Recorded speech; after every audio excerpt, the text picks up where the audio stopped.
نو موږ او تاسو د رودکي نوم اورېدلی چې د فارسي ژبې شاعر ده او نن موږ راغلو د رابعه بلخي په هغې وخت کې رابعه بلخي هم وه او له رودکي سره یې لیدلې کړې وله او لیدنه یې ورسره سوې وله.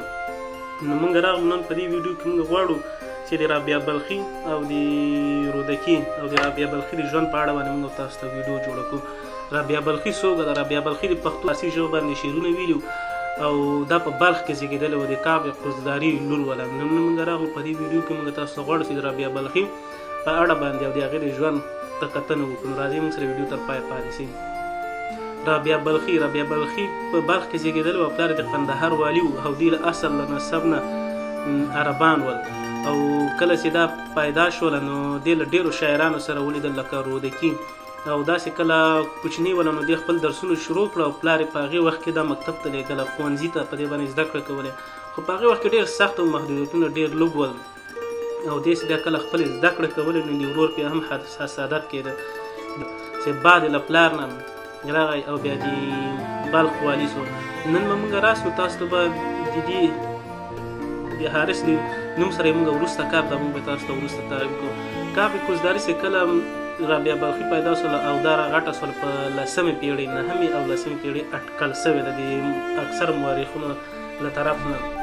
نو کله به چې دې خپل ښوونځي ته تله او دې به درس ویلی نو داسې دې پلار په وفات شو د رابعه بلخي. نو چې کله د دې پلار وفات شو او رابعه بلخي د هغې ورور د بلخ والي سو، نو ورور یې غوښته چې یو جشن ونیسي. په دې جشن کې د هغوی خزانه دار یا هم ورته ویلی سو غلامه، دې وخت کې دا غلام یې هم په نامه د بکتاش و. بکتاش له هغه سره راغی له حارث سره او دې غوښتل په یو باغ کې جشن ونیسي. نو په دې جشن کې کله چې دوی جشن نیو نو په دې کې رابعه بلخي هم له خپل ورور سره وله. رابعه بلخي چې وکته خپل دې غلام ته نو دا ډېره داسې زړه کې ورته احساس پیدا سو د مینې. نو کله چې دا په زړه کې ورته احساس پیدا سو نو دا جشن ختم سو او هغه د بلخ والي سو. نو په دې وخت کې رابعه بلخي د بکتاش په یاد کې به وله او هر وخت به یې نامې ورته لیکلې. نو را به سو نامو په اړه باندې کله به چې رابعه بلخي نامه جوړه کړله یو ورځ او بکتاش ته یې ولېږله. نو چې بکتاش چې دا نامه وکتل او رابعه بلخي پکې ښکته خپل انځور هم نقش کړی په دې خط کې.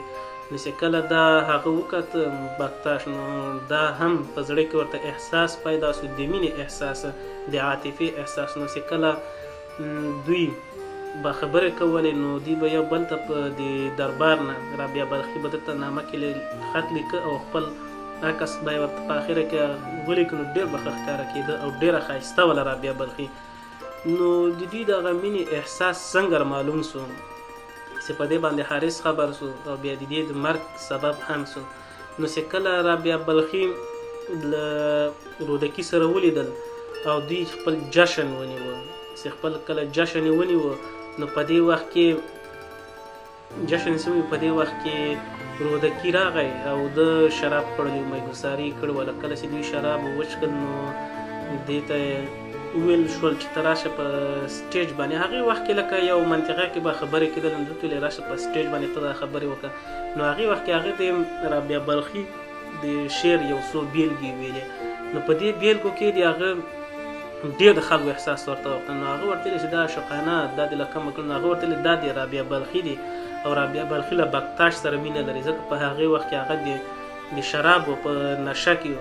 نو په دې وخت کې چې کله حارث خبر سو په خپلې خور باندې او په دې اړیکه باندې نو ډېر غوسه شو. نو هغه د ځان کنټرول کړو چې بیا کله دا کور ته راغی او له خپلې خور سره یې خبرې وکړلې چې دا دې ولې داسې کار وکړ. نو ټول کتابونه یې ورته وسوځول، په اور کې ورته واچول. نو د هغې نه موږ سره د رابعه بلخي په اړه باندې د ژوند داسې معلومات موږ تاسو سره نشته ده چې په هغې باندې موږ تاسو د هغې ډېر شعرونه وګورو، د هغې د ژوند خړه وړه وګورو. خو څومره چې موږ سره پاتې هغه به موږ تاسو ته نن په دې کوچنۍ لنډه ویډیو کې موږ تاسو ته وړاندې کړو. نو کله چې ورور ورته ټول کتابونه وسوځول او بیا یې خپله خور بندي کړله، نو چې کله دې خپله خور حمام کې واچوله او حارث یې هم بندي کړ. نو دې وخت کې د رابعه بلخي د مرګ ډېر اټکلونه یې راغلي دي. بعضې خلک وایي چې دی په توره باندې ووهله او دې ځان وینیسو. نو دې چې کله حمام کې واچوله بنده سوه نو دې په دیوال باندې لیکل کول او خپل شعرونه د مرګ تر اخره قطرې پورې دی په خپل وینه باندې شعرونه ولیکل. نو چې کله په دې وخت دا مړه سوله د بعضې مورخینو له هغه نه اټکل داسې ده نو زه راوي یم او قاضي تاسو قضاوت یې پر تاسو. نو چې کله دا ووژله سوله بختاش خبر سو له خپلې معشوقې نه نو ډېر په قهر باندې سو او راغی بختاش راغی له حارس نه سر جدا کړ او هغه یې ووژنه.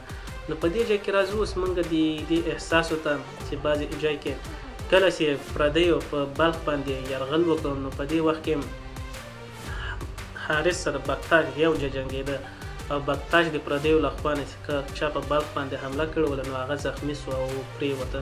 نو په دې وخت کې یوه نجلۍ راغله چې مخې په پړوني باندې پټ کړی او راغله نو چې کله پردیو غوښتل چې دا ووژني نو رابعه بلخي خپله ورته راغله او دته یې نجات ورکړ. نو د هغې مخ پټو بعضې تاریخ مورخان وایي تاریخ لیکونکي وایي چې دا خپله رابعه بلخي وله او رابعه بلخي راغله دته یې نجات ورکړه. نو دا ولا د رابعه بلخي د ژوند په اړه باندې ډېره کوچنۍ ویډیو که تاسو سره دې په اړه باندې معلومات وي له بنده نه کوم شی هېر سوی وي کوم ځای کې کومه لیکنه یې رسوي نو تاسو کولی شئ موږ ته یې په کمنټ کې ووایي او موږ سره دې په اړه باندې معلومات شریک کړئ.